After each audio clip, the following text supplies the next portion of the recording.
سيدنا مولانا محمد الحمد لله সমস্ত তারিফ ও প্রশংসা সেই মহান আল্লাহ রাব্বুল আলামিনের জন্য যে আল্লাহ রাব্বুল আলামিন আমাদেরকে একটি দোয়ার মজলিসে আসবার সুযোগ করে দিয়েছেন। সেই জন্য আমরা সর্বপ্রথম সেই মহান মালিকের দরবারে নত শিরে কৃতজ্ঞতা স্বীকার করছি। সকলে বলুন আলহামদুলিল্লাহ। এরপর শতকোটি দরুদ বর্ষিত হোক আপনার আমার রাসূল সাইয়্যিদুল মুরসালিন আশরাফুল আম্বিয়া খাতামুন নবী বিশ্বনবী জনাবে মুহাম্মদ রাসূলুল্লাহ সাল্লাল্লাহু আলাইহি ওয়াসাল্লাম। আল্লাহ রাব্বুল আলামিন এই পৃথিবীতে আমাদেরকে তৈরি করেছেন এবং প্রয়োজন মিটিয়েছেন এবং কোনটা সঠিক রাস্তা এবং কোনটা ভুল রাস্তা সবটাই আমাদেরকে বলে দিয়েছেন। কিন্তু বর্তমান মানুষের অবস্থা হচ্ছে মানুষ এটা জানতেও চায় না, এটা বুঝতেও চেষ্টা করে না, জানতেও চায় না। আসলে ব্যাপারটা হচ্ছে যে উদ্দেশ্য নিয়ে আল্লাহ আমাদেরকে পৃথিবীতে পাঠিয়েছিলেন সেই উদ্দেশ্য নিয়ে মানুষ আজকে কাজ বন্ধ করে দিয়েছে। কিন্তু পরিণতি খুবই খারাপ। আপনি যেটা মনে করছেন সেটা নয়। এই দুনিয়া হচ্ছে পরকালীন জীবনের তুলনায় এই দুনিয়াটা খুবই সংকীর্ণ নগণ্য একটি জায়গা। কোরআনে কারিমে যখনই এই দুনিয়ার সঙ্গে পরকালীন জীবনের তুলনা করা হয়েছে তখনই এটাকে বলা হয়েছে তুচ্ছ, নিকৃষ্ট, এর কোনো দাম নাই। সুতরাং আমাদের জন্য আমরা যদি পরকাল ভিত্তিক জীবন প্রতিষ্ঠা না করতে পারি তাহলে আমাদের জন্য দুনিয়ায় মুসিবত, পরকালে মুসিবত আছে। এই দুনিয়াটা আমাদের কাছে খুব একটি সংকীর্ণ জায়গা। এখানে আল্লাহ পাক আমাদেরকে সৃষ্টি করেছেন পরীক্ষা করার জন্য। কোরআনে কারিমে আল্লাহ পাক বলেন মা খালাকতুল জিন্না ওয়াল ইনসা ইল্লা লিয়াবুদুন। আমি মানুষ আর জিনকে সৃষ্টি করেছি ইবাদত করার জন্য। এখন এই ইবাদত আপনি কিভাবে করবেন, কোন পদ্ধতিতে করবেন সেগুলি জানাবার জন্য যুগে যুগে অসংখ্য নবী রাসূলকে আল্লাহ পাক পাঠিয়েছেন এবং তাদেরকে গাইড বুক হিসেবে কোরআন দিয়েছেন যে মানুষকে কেমন ভাবে আল্লাহ পাকের দাসত্ব করতে হবে এবং কোন কাজগুলি করতে হবে, কোনগুলি নিষেধ করেছে, কোন কাজ আমাদের এড়িয়ে চলতে হবে, সবটাই আল্লাহ পাক বলে দিয়েছেন। এই কোরআন যে নাযিল করেছে বিশাল এক গ্রন্থ, এটাকে আমরা বানিয়েছি তাবিজের কিতাব। কপাল আমাদের কোন দিক থেকে পৌঁছে আমরা নিজেরা উপলব্ধি করতে পারি না। কোরআনকে মনে করেছি তাবিজের কিতাব। এই জন্য কোরআনের কাছে আমরা যাই তখনই যাই যখনই কোনো বিপদে পড়ি, তখন তাবিজ আনতে যাই। মানুষ মারা গেলে কোরআন খতম দেওয়ার জন্য আমরা কোরআনের কাছে যাই। এই সব ইত্যাদির কারণে কোরআনের কাছে যাই। অথচ কোরআন যে সমাজকে পরিবর্তন করতে চেয়েছে, সমাজের মানুষের পরিবর্তন করতে চেয়েছে, সেই লক্ষ্য নিয়ে আমরা কোরআনের কাছে যাই। এই জন্য আজকে মুসলমান লাঞ্ছিত। আল্লাহ পাক বলছেন আমি এই বিশাল গ্রন্থ নাযিল করেছি কেন, এর মূল উদ্দেশ্য কি, মৌলিক কারণ কি, সেটা মুসলমানরা জানে না। আল্লাহ রাব্বুল আলামিন বলেন এই কোরআন আমি নাযিল করলাম কেন। কোরআনে কারিমে আল্লাহ রাব্বুল আলামিন বলেন وَكَذَلِكَ أَوْحَيْنَا إِلَيْكَ الْقُرْآنَ عَرَبِيًّا لِتُنذِرَ أُمَّ الْقُرَى وَمَنْ حَوْلَهَا وَتُنذِرَ يَوْمَ الْجَمْعِ لَا رَيْبَ فِيهِ। আল্লাহ পাক যে সমস্ত কারণে কোরআন নাযিল করেছে তার ভিতরে একটি কারণ আল্লাহ পাক এই আয়াতের ভিতরে উল্লেখ করেছেন। মহান আল্লাহ রাব্বুল আলামিন বলেন হে নবী আমি তোমার উপরে আরবি ভাষায় এই কিতাব নাযিল করলাম। এই নাযিল করবার কারণ কি? রাব্বুল আলামিন বলছেন যে তুমি এই কিতাব দিয়া মক্কা এবং তার আশেপাশের মানুষদেরকে সতর্ক করুন এবং সতর্ক করুন সেই কঠিন দিন সম্পর্কে, সমাবেশের দিন সম্পর্কে, যাতে মানুষের কোনো সন্দেহ নাই। সুতরাং এই কোরআন দিয়া দুনিয়ার মানুষকে আল্লাহ পাক সতর্ক করতে চেয়েছেন, সাবধানতা অবলম্বন করতে চেয়েছেন, যাতে মানুষ আল্লাহর হুকুম অনুযায়ী এই পৃথিবীতে তার জীবনকে পরিচালিত করে এবং সেই সমাবেশের দিন সম্পর্কে, অর্থাৎ সেই কিয়ামতের কঠিন দিন যেদিন কেউ কাউকে পরিচয় দিবে না, সেদিন যদি আপনার আমল ভালো হয় তাহলে আপনার তকদীর ভালো, আর যদি আমল খারাপ হয় আপনাকে সহযোগিতা সাহায্য করবার মতো কেউ সেখানে নাই। সেমন এক কঠিন দিন যেদিনকার বিভীষণ সম্পর্কে আল্লাহ রাব্বুল আলামিন কোরআনে কারীমের ভিতরে জানিয়ে দিলেন, ও দুনিয়ার মানুষ, সেই দিনকার ভয়াবহতা সম্পর্কে তোমরা জানতে পারো না, তোমরা কি বুঝতে পারো না? রাব্বুল আলামিন বলেন, সেই দিন এমন একটা দিন হবে যেদিন পিতা তার সন্তান থেকে পালিয়ে যাবে, মা তার সন্তান থেকে পালিয়ে যাবে, স্বামী স্ত্রীর অপরের পরিচয় দিবে না, প্রতিবেশীর পরিচয় দিবে না, কেউ কাউকে কোনো পরিচয় দিবে না।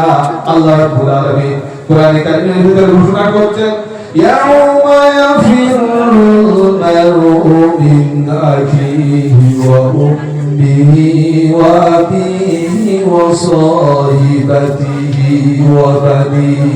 আল্লাহ পাক বলছেন যে সেই কিয়ামতের দিন যেদিন সমাবেশ করবেন আল্লাহ পাক, সেই দিন সম্পর্কে মানুষকে সতর্ক করার জন্য এই কোরআন যে নাযিল করেছে, সেই দিনের ভয়াবহতার ব্যাপারে আল্লাহ পাক বলছে যে যেদিন ইয়াউমা ইয়াফিরুল মারউ মিন আখিহি, ভাই তার ভাইয়ের থেকে পালিয়ে যাবে, হারিয়ে যাবে, ওয়া উম্মিহি ওয়া আবিহি, তার মাতা পিতার সন্তান থেকে পালিয়ে যাবে, সন্তান মাতা পিতার থেকে পালিয়ে যাবে, একজন আরেকজন থেকে হারিয়ে যাবে, কেউ কাউকে পরিচয় দেবে না। আল্লাহ পাক বলছেন, শোনো, সেই দিনকার পরিণতি সম্পর্কে রব্বুল আলামিন আরো জানিয়ে দিলেন, লান তানফাকুম আরহামুকুম ওয়ালা আওলাতুকুম ইয়াওমাল কিয়ামাহ ইয়াফসিলু বাইনাকুম ওয়াল্লাহু বিমা তা'মালুনা বাসীর। আল্লাহ পাক বলছেন, সেই দিনে লান তানফাকুম আরহামুকুম, আত্মীয়-স্বজন কোন আত্মীয়র ব্যাপারে কোন উপকারে আসবে না, ওয়ালা আওলাতুকুম, সন্তান মাতা-পিতার ব্যাপারে কোন ফায়দা দেবে না, ইয়াফসিলু বাইনাকুম ওয়াল্লাহু বিমা তা'মালুনা বাসীর। আল্লাহ বলছে, আমি নিজেই সেই কিয়ামতের দিন তোমাদের ভেতরে ফয়সালা হয়ে যাব, কারণ তোমরা যে কাজ করেছো সে ব্যাপারে আমি সব দেখেছি এবং শুনেছি। এই জন্য সেই দিন আমাদের এই জীবনের হিসাব হবে। আমরা যে সকাল থেকে নিয়ে সন্ধ্যা পর্যন্ত, জন্ম থেকে নিয়ে মৃত্যু পর্যন্ত যে কথাগুলি বলছি, যে কাজগুলি করছি, এগুলি সব আমাদের রেকর্ড হয়ে আছে। আল্লাহ পাক এই দুই কাঁধের উপরে দুইজন ফেরেশতা বসিয়ে রেখেছেন, আপনি যে কথা বলবেন সেটাও রেকর্ড হচ্ছে। কোরআনে কারীমে আল্লাহ রাব্বুল আলামিন মানুষদেরকে সম্পর্কে জানিয়ে দিয়ে বলছেন, তোমরা যে কাজ করো, তোমরা যে কথা বলো, এর হিসাব আমার কাছে দেওয়া লাগবে।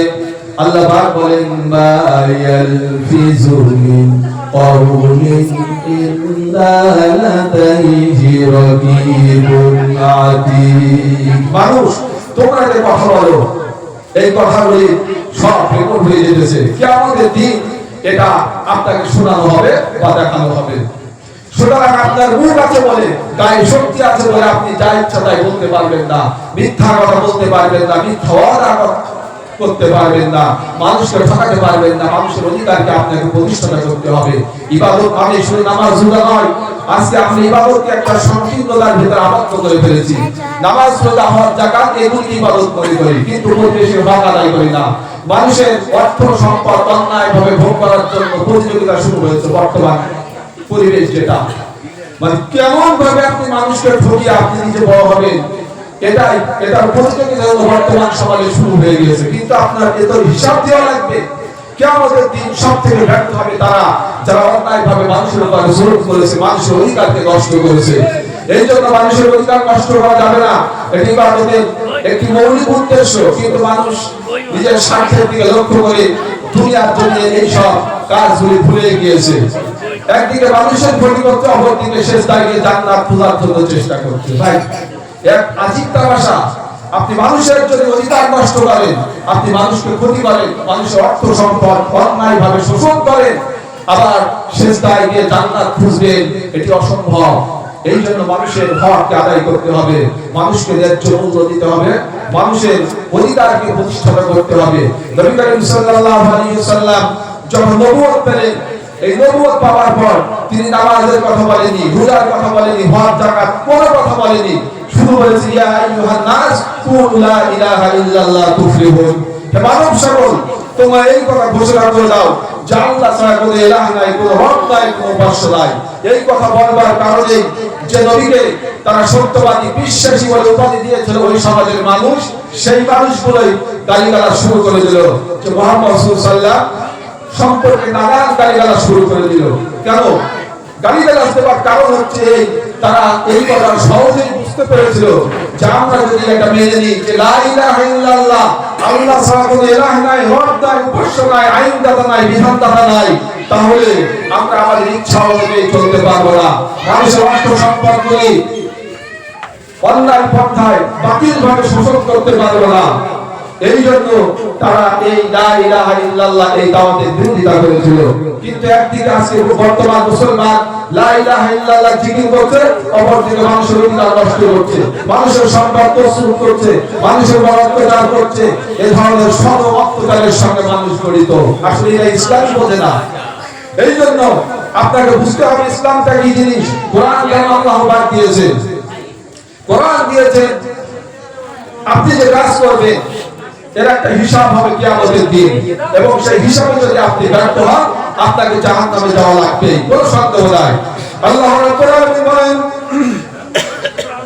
وَكُلَّ إِنسَانٍ أَلْزَمْنَاهُ طَائِرَهُ فِي عُنُقِهِ وَنُخْرِجَ لَهُ يوم القيامة كتابا يلقاه منشورا الله পাক বলছেন জানি وكل إنسان ألزمناه طائره সমস্ত মানুষের আমলনামা, সমস্ত মানুষের কর্মফল কিয়ামতের দিন তার গলায় ঝুলিয়ে দেব। এরপরে আল্লাহ রাব্বুল আলামিন বলবেন বান্দা আজকে পড়ো তুমি তোমার নিজের আমলনামা, দুনিয়ায় কি কাজ করেছে সেইগুলি পড়ো। ইয়ালকাহু মানশুরা আল্লাহ পাক বলেন তুমি পড়ো, আজকে তোমার হিসাব গ্রহণের জন্য তুমি নিজেই যথেষ্ট, কারো প্রয়োজন নাই। মানুষ যখন নিজের এই কুকীর্তি দেখবে সে আমলনামায় কিয়ামতের দিন আর জাহান্নামের ভয় তখন কলিজার ভিতরে রক্তমূল হয়ে যাবে। তখন জাহান্নামের ভয় বলবে আল্লাহ আমি এই কাজগুলি তো করি নাই, বরং তোমার ফেরেশতারা অন্যায় ভাবে এখানে লিপিবদ্ধ করেছে। মানে মানুষের যে অভ্যাস বিপদে পড়লে হাজার মিথ্যা কথা বলতে দ্বিধাবোধ করে না দুনিয়ায়, এই অভ্যাস সেখানেও কাজ করবে। এই জন্য বলবে যে রব আমি এই কাজগুলি করি নাই, তোমার ফেরেশতারা সব বানিয়ে বানিয়ে রেখেছে। সঙ্গে সঙ্গে রব্বুল আলামিন তার মুখের উপরে সিলবা হয়ে দিবেন, ইসলাম লাগিয়ে দিবেন, মুখ বন্ধ হয়ে যাবে, মুখ কথা বলতে পারবে না। তখন তার শরীর থেকে সাক্ষী দিবেন। কোরআনে কারীম আল্লাহ পাক বলেন আল ইয়াউমা নাখতিমু আলা আফওয়াহিহিম ওয়া তুকাল্লিমুনা আইদিহিম ওয়া তাশহাদু আরজুলুহুম বিমা কানু ইয়াকসিবুন। আল্লাহ পাক বলেন আল ইয়াউমা নাখতিম, তার মুখের উপরে ইসলাম লাগিয়ে দেওয়া হবে, মোহরকিত করে দেওয়া হবে, মুখ বন্ধ হয়ে যাবে। ওয়া তুকাল্লিমুনা আইদিহিম, তার এই দুই হাত তার বিরুদ্ধে সাক্ষ্য দিবে, তার শরীর তার বিরুদ্ধে সাক্ষ্য দিবে। যখন মানুষের ভূমিকা এই পর্যায়ে পৌঁছে যাবে তখন মানুষ নিজের শরীরের দিকে আফসোস করে বলবে যে কেন তোরা আজকে আমার বিরুদ্ধে সাক্ষ্য দিলি, তোদের তো সুখে শান্তিতে রাখবার জন্যই আমি দুনিয়াতে মানুষের উপর অত্যাচার করেছি, অন্যায় ভাবে মানুষের অর্থ সম্পদ ভোগ করেছি, আজকে কেন তোরা আমার বিরুদ্ধে সাক্ষ্য দিলি। শরীর থেকে আওয়াজ আসবে যে আল্লাহ রাব্বুল আলামিন তোমাকে প্রথমবার সৃষ্টি করে কথা বলবার শক্তি দিয়েছেন, সেই আল্লাহর কাছে তুমি চলে এসেছো, এখন শক্তি না বলে কোনো উপায় নাই।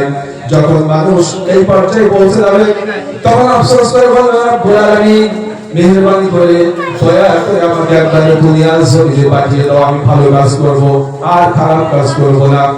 আল্লাহ রাব্বুল আলামিন তখন জবাব দিবেন একটা দুনিয়ায় লম্বা সময় তোমাদেরকে দিয়েছিলাম যেখানে ইচ্ছা করলে ভালো কাজ করতে পারবে, কিন্তু করোনায় অলসতায় গা ভাসিয়ে দিয়ে এই দিনকে মিথ্যা প্রতিপন্ন করেছে। সুতরাং আজকে আর দুনিয়ার জমিনে ফিরে যাওয়ার কোনো লাইন নাই। সুতরাং সেই দিনে যদি আপনি আপনার এই জীবনের হিসাব দিতে ব্যর্থ হন তাহলে আপনাকে জাহান্নামে যাওয়া লাগবে। এই জন্য কোরআনে আল্লাহ পাক সর্বপ্রথম সেই কথাই জানিয়ে দিলেন যে এই জীবন জীবন না, জীবন হচ্ছে সেই পরকাল আখিরাত, যেখানে এই জীবনের সমস্ত হিসাব দিতে হবে, এই ভয় রেখে আপনাকে দুনিয়ার জমিনে চলতে হবে। এটি হচ্ছে কোরআন যে আল্লাহ পাক নাযিল করলেন, তার একটি কারণ হচ্ছে এই যে মানুষ যাতে পরকালীন জীবন সম্পর্কে সতর্ক অবলম্বন করতে পারে, পরকালীন ভয় রেখে দুনিয়ার জীবনটা যাতে সুন্দরভাবে পরিচালিত করতে পারে, সেই জন্যই আল্লাহ পাক এই কোরআন নাযিল করেছেন। দুই নম্বরে এই কোরআন কেন আল্লাহ নাযিল করলেন? আল্লাহ রাব্বুল আলামিন বলেন এই কোরআন আমি কেন নাযিল করলাম? হাযা কিতাবুন আনজালনাহু ইলাইকা মুবারাকুন ফাত্তাবিউহু ওয়াত্তাবু লাআল্লাকুম তুরহামুন। আল্লাহ পাক বলছেন এই হচ্ছে একটি কিতাব যেটা খুব বরকতময়, কল্যাণময় কিতাব। ফাত্তাবিউহু, তোমরা এই কিতাবে অনুসরণ করো, ইত্তেবা করো, অনুসরণ করো, যাতে করে আমি আল্লাহ তোমাদের উপরে রহমত করতে পারি, দয়া করতে পারি। সুতরাং এই কোরআন নাযিল হয়েছে। কোরআন নাযিলের আরেকটি কারণ হচ্ছে যে এই কোরআন যাতে আমরা দুনিয়ার জমিনে কোরআন অনুযায়ী চলতে পারি, আমাদের জীবন গঠন করতে পারি, সামাজিক জীবন চালাতে পারি, রাজনৈতিক জীবন চালাতে পারি, পারিবারিক জীবন চালাতে পারি, ধর্মীয় জীবন চালাতে পারি, অর্থনৈতিক জীবন এই কোরআনকে যদি আমরা চালাতে পারি, তবেই আল্লাহ পাক বলছেন তোমরা পরকালে আমার পক্ষ থেকে পুরস্কারিত হবে। কারণ এই কোরআন কিয়ামতের দিন হয় পক্ষে সাক্ষ্য দিবে অথবা বিপক্ষে সাক্ষ্য দিবে, দুই অবস্থা থেকে খালি হবে না। নবী করিম সাল্লাল্লাহু আলাইহি ওয়াসাল্লাম বলেছেন আল কোরআন হুজ্জাতুল্লাহি লাকা ওয়া আলাই, এই কোরআন হয় তোমার পক্ষে সাক্ষী দিবে অথবা তোমার বিপক্ষে সাক্ষী দিবে, দুই অবস্থা থেকে খালি হবে না।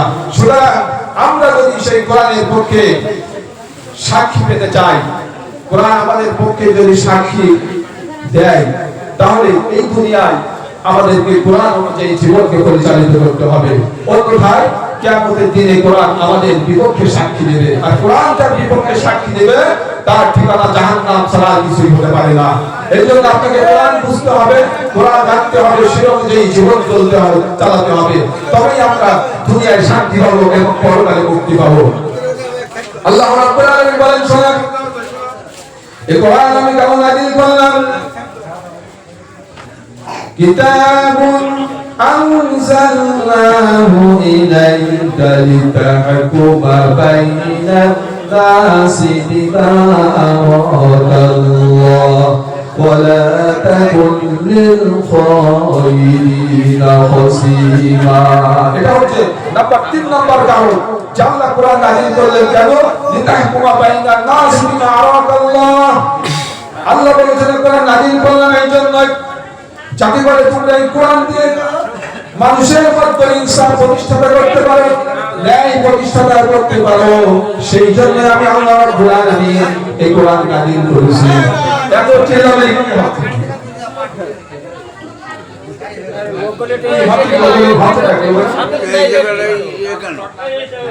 কথা আসতে বলো, একটা সোয়াট পার্টি কিন্তু এত চিল্লাতে তাহলে আর কি করে হবে? রাস্তাটা পেতে দিই তো হবে। একটু সকলে মিলে জিকির করুন, সুবহানাল্লাহ ওয়ালহামদুলিল্লাহ লা ইলাহা ইল্লাল্লাহ।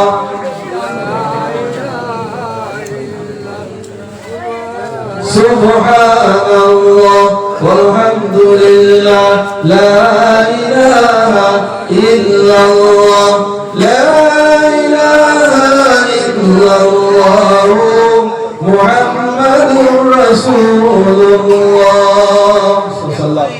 সুতরাং যে কথা বলছেন এই কোরআন আল্লাহ পাক নাযিল করেছেন মানুষের মধ্যে ন্যায়কে প্রতিষ্ঠা করার জন্য। নবী করিম সাল্লাল্লাহু আলাইহি ওয়াসাল্লামের পরে এই কোরআন যখন নাযিল হয়েছিল তখন মানুষ ন্যায় পায়নি, ন্যায় বিচার পায়নি। যারা সমাজে দুর্বল হিসাবে পরিগণিত হতো তারা তো ন্যায় বিচার পেতই না। আর যারা উচ্চ শ্রেণীর মানুষ, যাদের টাকা পয়সা ছিল বেশি, যাদের সম্মান ছিল, তারা খানিকটা ন্যায় পেত, তারপরে আর ন্যায় পেত না। এই জন্য আল্লাহ পাক এই কোরআন নাযিল করে বললেন যে আমি এই কোরআন তোমাদের ভিতরে দিলাম যাতে করে তোমরা এই কোরআন দিয়া মানুষের মধ্যে ন্যায়কে প্রতিষ্ঠা করতে পারো, ইনসাফ ভিত্তিক জীবন পরিচালিত করতে পারো, বিচার ব্যবস্থা পরিচালিত করতে পারো এই কোরআন দিয়াই। আল্লাহ রাব্বুল আলামিন এই কোরআন দিলেন মানুষের ভিতরে ইনসাফকে প্রতিষ্ঠা করার জন্য। ন্যায়কে প্রতিষ্ঠা করবার জন্য। কিন্তু কপাল পোড়া মুসলমান কোরআন থেকে সেই ন্যায় কথাগুলি আজকে শুনলো না, মানলো না, শুনলো না। আবার কোরআন তেলাওয়াত করে। আল্লাহ রাব্বুল আলামিন যে উদ্দেশ্য দিয়ে কোরআন আমাদের কাছে পাঠিয়েছেন সেটি হচ্ছে যে কোরআন দিয়ে আমাদের সমাজে বিচার ফয়সালা প্রতিষ্ঠা করতে হবে। যদি কোরআন দিয়ে আমরা বিচার ফয়সালা প্রতিষ্ঠা না করতে পারি তাহলে ইনসাফ সমাজের উপরে কায়েম থাকবে না। দেখুন নবী করিম সাল্লাল্লাহু আলাইহি ওয়াসাল্লাম এই কোরআন দিয়ে বিচার করেছিলেন, তার বিচার ব্যবস্থা কেমন ছিল? বুখারীর বর্ণনা। বিশ্বনবী জনাব মুহাম্মদ রাসূলুল্লাহ সাল্লাল্লাহু আলাইহি ওয়াসাল্লাম যেদিন মক্কা বিজয় করলেন, এই মক্কা বিজয়ের দিনে কুরাইশ বংশের একটি নারী চুরি করলো।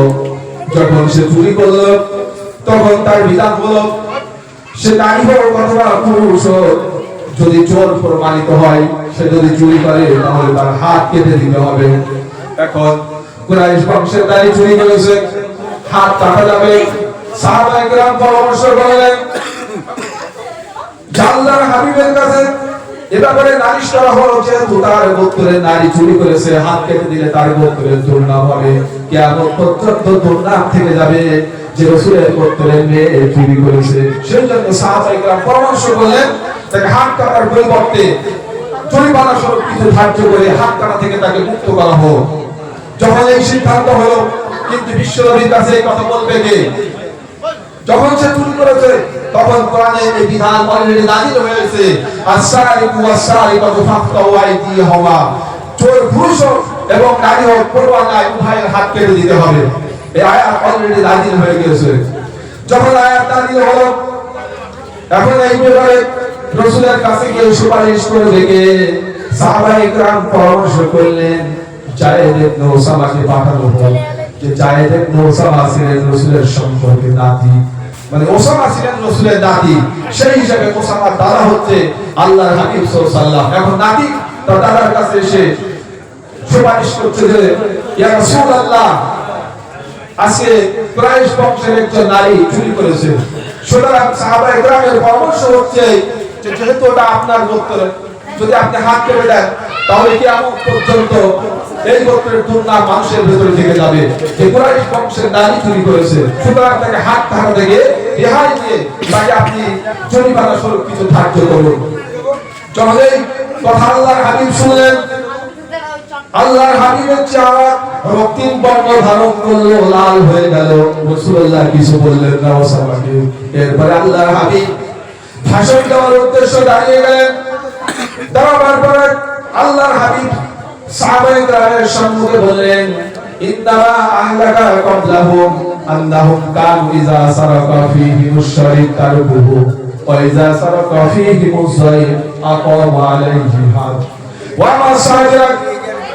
বিগত দিনে আল্লাহ রাব্বুল আলামিন বহু জাতিকে এই কারণে পৃথিবী থেকে ধ্বংস করে দিয়েছে, নিশ্চিহ্ন করে দিয়েছে যে তাদের ভেতরে যখন কোন ভদ্র ঘরের মানুষ চুরি করত তাদেরকে হাত কেটে দেওয়া হতো না।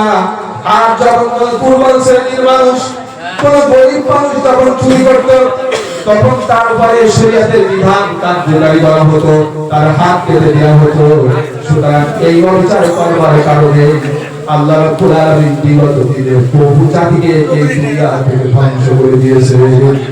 এরপরে আল্লাহর হাবিব বলেন, ওয়াল্লাযী নাফসি লাও আন্না ফাতিমাতু বিনতি মুহাম্মদ সারাকাত কদামাত ইয়াদাহা, ওই আল্লাহর শপথ যার হাতে মুহাম্মদ সাল্লাল্লাহু আলাইহি ওয়াসাল্লামের প্রাণ, আজকে যদি কুরাইশ গোত্রের নারী চুরি না করে আমার মেয়ে যদি ফাতেমাও চুরি করত, আমি রাসূলুল্লাহ আমার মেয়ে ফাতেমাকেও হাত কেটে দিতাম।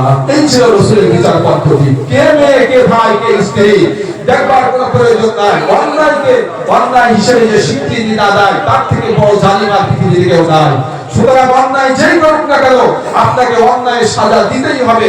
যদি আপনি না দেন, পক্ষপাতিত্ব করেন, স্বার্থগত দিক লক্ষ্য করেন, দলগত বৈশিষ্ট্য আপনার ভিতরে কাজ করে, রক্তের সম্পর্কে কাজ করে, যে আমার আত্মীয়, আমার সন্তান, আমার প্রতিবেশী বা আমার দলের লোক অন্যায় করেছে, সুতরাং সেই অন্যায়টাকে ঢাকা দিয়ে যে ন্যায় করেছে তার উপর অন্যায়টা চাপিয়ে দেয়। এই জালিম সমাজে এখনো আছে।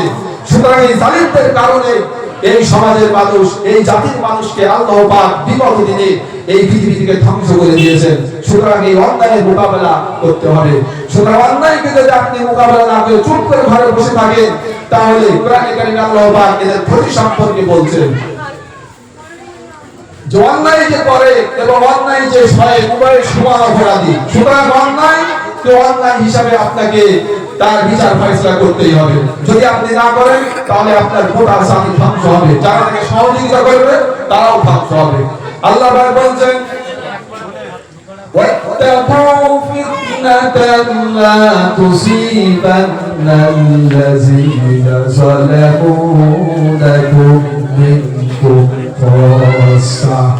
আল্লাহ রাব্বুল আলামিন বলেন, ভয় করো সেই বিপদকে, সেই অশান্তিকে, যেই বিপদ শুধুমাত্র যারা বিপদের কারণ তাদেরকে ক্ষতিগ্রস্ত করবে না, বরং যারা মুখ বুজে সহ্য করবে তাদেরকে আক্রান্ত হতে হবে।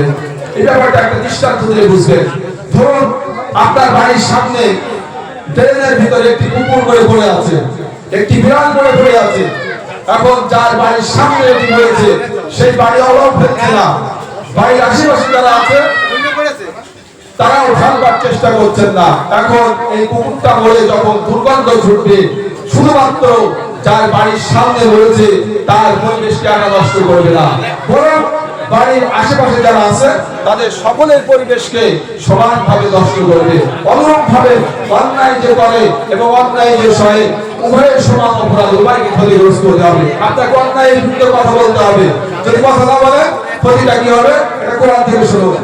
আল্লাহ পাক বলেন, ওয়ালাকাদ আলিমতুল্লাযীনা আতাদাউ মিনকুম ফিস-সাবতি ফাকুলনা লাহুম কুনু কিরাতান খাসিন।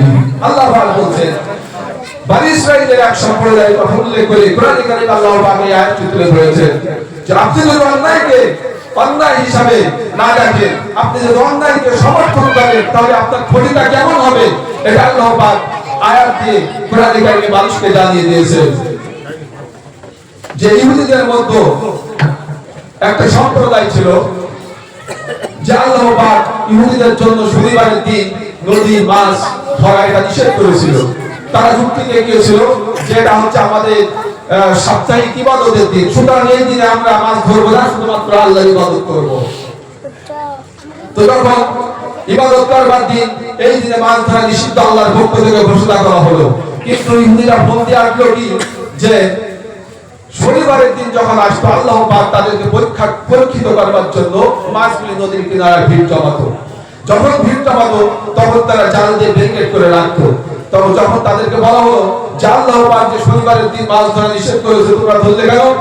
বলছে আমরা তো মাছ ধরিনি, মাছ তো নদীর ভেতরেই আছে। আরে ভাই, মাছ ধরা নিজের আয়ত্তের ভেতরে রাখা তো একই ব্যাপার। মাছ নদীর কিনারায় যখন আসলো তখন জাল দিয়ে ব্যারিকেড করে নদীর ভেতরেই রাখলো, আর বলছে আমরা ধরিনি, নদীতেই মাছ আছে, যুক্তি দেখালো। তো এইভাবে সেই সমাজের মানুষ তিনটে ভাগ হয়ে গেল। একদল এভাবে নিষিদ্ধ দিনে নিষিদ্ধ মাছ ভক্ষণ করলো, আরেকটি দল মাছ ধরেও না এবং মাছ খায়ও না, আরেকটি দল মাছ ধরে না বরং যারা ধরছে তাদেরকে বিরোধ সৃষ্টি করলো, বাধা দিল। কিন্তু তারা সংখ্যায় ছিল কম, এই জন্য তাদের বাধা তারা মানলো না। তিনটি ভাগ হয়ে গেল। একটি ভাগ মাছ ধরলো, আরেকটি ভাগ মাছ ধরলো না এবং যারা ধরছে তাদেরকে বাধাও দিল না, আরেকটি দল যারা মাছ ধরলো না বরং যারা ধরছে তাদেরকে বাধার সৃষ্টি করলো। এইভাবে সমাজ চলছে। কিছুদিন পর যেতে না যেতে ওই দুই শ্রেণীকে একত্রিত করে আল্লাহ পাক বানর আর শুকরে পরিণত করে দিয়েছে।